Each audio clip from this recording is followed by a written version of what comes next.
আৰু মোৰে সৌভাগ্য যে আজি মোৰ দতমাত সভা আছিলে আৰু বডোফাৰ স্মৃতিৰ প্ৰতি শ্ৰদ্ধা জনোৱাৰো মোৰ সৌভাগ্য হ'ল। মই পুনৰবাৰ অসমবাসী ৰাইজৰ হৈ বডোফা উপেন্দ্ৰনাথ ব্ৰহ্মৰ প্ৰতি সশ্ৰদ্ধ শ্ৰদ্ধা নিবেদন কৰিছোঁ।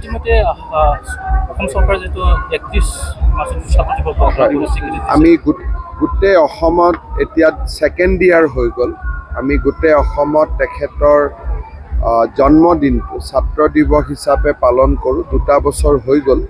এই বছৰো নিৰ্বাচন চলি আছিল যদিও তাৰ মাজতো গোটেই অসমতে ছাত্ৰ দিৱস পালন কৰা হৈছিল।